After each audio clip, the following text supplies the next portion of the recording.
2 days after Ethan finished building his small backyard wall, a letter appeared on his door like a threat in plain paper. It wasn't just a warning. It was the beginning of a plan that would turn his peaceful home into a battlefield.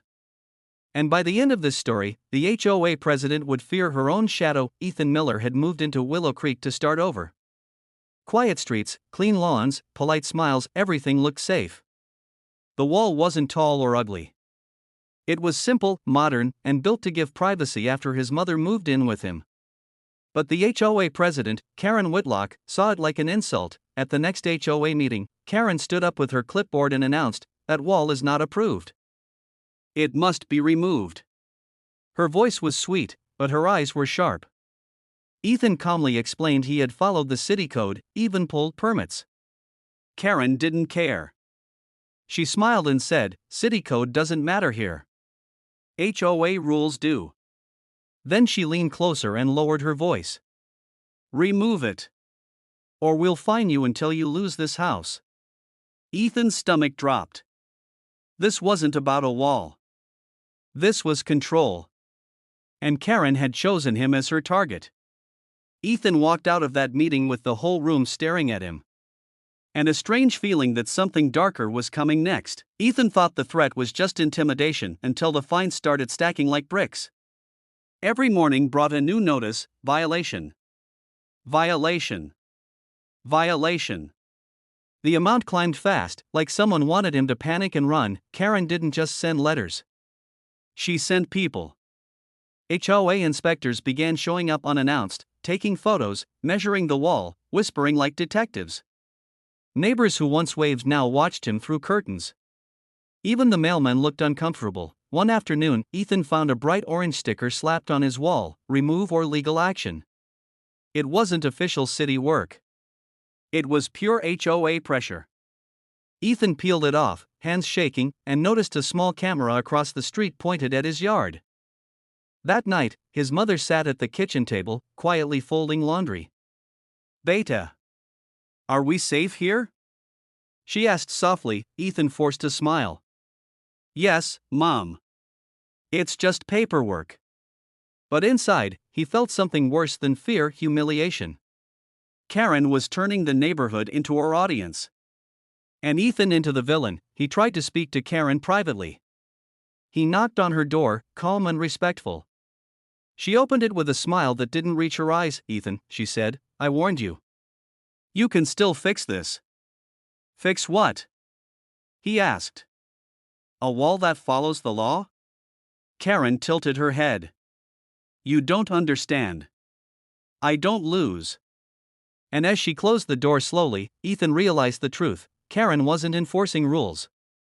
She was hunting. Ethan couldn't sleep. Every creak outside felt like someone stepping onto his property. So he did what Karen didn't expect. He stopped reacting emotionally and started thinking strategically. He visited the city office and confirmed his permits were valid. The wall was legal. The city inspector even laughed and said, "HOA can't override city building code like that." But Karen's power wasn't legal, it was social. She controlled the HOA board, the community posts, the neighborhood gossip. Ethan was fighting a machine. That's when he remembered his old job. Before moving to Willow Creek, Ethan had worked in home security installation. Cameras, sensors, remote systems, he knew how to build protection that didn't look like protection. The next morning, he began installing something new. Not obvious. Not flashy. Small motion sensors hidden near the wall. A remote-controlled light system. A speaker unit behind a flower pot. A camera disguised as a garden decoration. He wasn't trying to scare people. He was trying to catch the truth, because Ethan noticed something strange. Karen kept insisting the wall was dangerous, yet she was always near it. Always checking it. Always staring at it like she was waiting for something. Then, late one evening, Ethan saw a shadow near the wall through his camera feed. A figure moved quickly, carrying something long. Ethan's heart pounded. He tapped his phone and turned on the remote lights. The yard lit up like daylight, and there she was, Karen Whitlock, frozen in the bright light, holding a metal tool near his wall. Staring directly into the camera. Karen's face changed in an instant. Not angry. Not shocked. terrified. Like a thief caught by the owner, except she was the HOA president, Ethan didn't confront her immediately. He watched. Karen looked around, breathing fast, then backed away like she'd seen a ghost. She hurried off into the dark, heels clicking like panic. The next day, Karen acted normal. She smiled at neighbors. She posted online about keeping Willow Creek safe. She even sent Ethan a final notice: remove the wall or foreclosure process will begin. But Ethan now had something stronger than anger proof. And a new question: why was she trying to damage the wall at night? He reviewed the footage again. Karen wasn't inspecting. She was attempting to create a violation. Maybe she wanted to claim the wall was unsafe. Maybe she wanted to frame him. Ethan took the clip to the HOA board. They didn't even look. One member sighed and said, "Ethan, stop making trouble." That's when Ethan realized the board wasn't blind. They were loyal, so Ethan went bigger. He upgraded the system. Motion-activated lights now flashed in patterns. A remote-controlled speaker could play a warning message. A second camera captured wide angles. Everything stored in the cloud. That weekend, Karen returned, this time with another person. A man in a hoodie. They moved toward the wall like it was their mission. Ethan watched from inside. Phone in hand. His finger hovered over the button, then he pressed it. The lights exploded on. The speaker boomed calmly, "This property is under video surveillance." Karen stumbled back, eyes wide. The hooded man ran, and Karen screamed. By morning, the neighborhood was buzzing. Karen told everyone Ethan had installed a terrifying system to threaten the community. She called it harassment. She called it intimidation. She posted online, "He's trying to scare families," but Ethan stayed quiet. He didn't argue. He didn't defend himself in comments. He simply saved every message, every accusation, every lie. Then the real twist began. A neighbor named Mrs. Carter, an older woman who had lived there for years, knocked on Ethan's door with trembling hands. "I saw Karen last night," she whispered. "I saw her run." Ethan showed her the footage. Mrs. Carter's face turned pale. "She did the same thing before," she said softly. "Before?"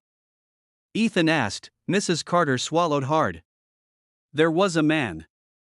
Mr. Thompson. He built a fence too. Karen fined him non-stop. Then one night his fence got damaged and Karen claimed it was a hazard. He lost everything and moved away." Ethan felt cold. This wasn't new. Karen had a pattern. Mrs. Carter handed him a folded paper. "This is from my son. He's a paralegal.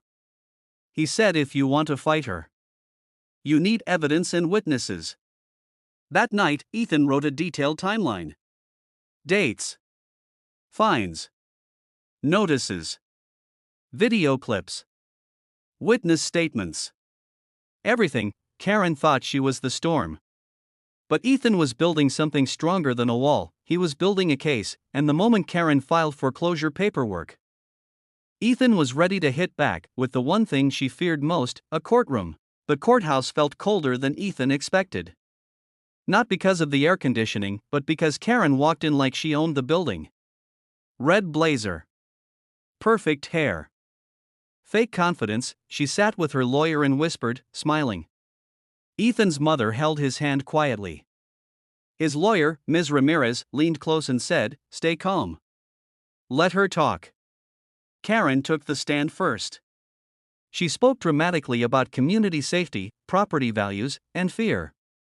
She claimed Ethan's wall was illegal, and his security system was designed to terrorize her. Then the judge asked, "Do you have proof of these claims?" Karen handed over photos, cropped, edited, out of context. The judge frowned. Ms. Ramirez stood. "Your Honor, we'd like to present full video footage." Karen's smile disappeared. The screen played everything. Karen sneaking at night. Karen holding tools. Karen returning with a hooded man. The lights. The speaker warning. Her reaction: the courtroom went silent. Then Mrs. Carter stood as a witness and told the judge about Mr. Thompson. Another neighbor admitted the HOA board was pressured to approve Karen's actions. Even the hooded man, caught later by police for unrelated trespassing, had signed a statement saying Karen hired him to create proof against Ethan. Karen's hands shook. Her lawyer whispered urgently. She looked around, searching for support. But the room had turned against her. The judge leaned forward. Ms. Whitlock, you threatened foreclosure without lawful grounds. Karen tried to speak, but no sound came out, and then the judge said the words that made Ethan's heart stop. This court will now consider damages. Karen expected a warning. Maybe a small fine. Maybe a slap on the wrist. She didn't expect the judge to open a folder and read the numbers out loud like a final sentence. The HOA acted in bad faith, the judge said. This was not enforcement. This was targeted abuse. Karen's face went blank. The judge continued. Mr. Miller suffered financial harm, emotional distress, and reputational damage. The HOA president personally participated in misconduct. Then came the twist that made the entire courtroom breathe in at once. Judgment, $185,000. Karen blinked like she didn't understand English anymore. Her lawyer dropped his pen.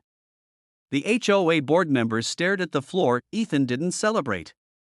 He didn't smirk. He simply closed his eyes for a second, relief washing over him like rain after a long drought. Outside the courthouse, Karen walked past reporters without speaking. She didn't look powerful anymore. She looked small. Afraid. Like someone who finally realized control has consequences. Ethan returned home that evening and stood beside his wall. It wasn't just wood and cement anymore. It was proof that a person can stand up to pressure, even when the whole neighborhood turns cold. His mother smiled softly. Now we can breathe, she said. Ethan nodded. Yes. Now we're safe. And that was the final twist in this unbelievable HOA story. If you love the drama, don't forget to like, subscribe, and drop a comment sharing your thoughts. It really helps this channel grow.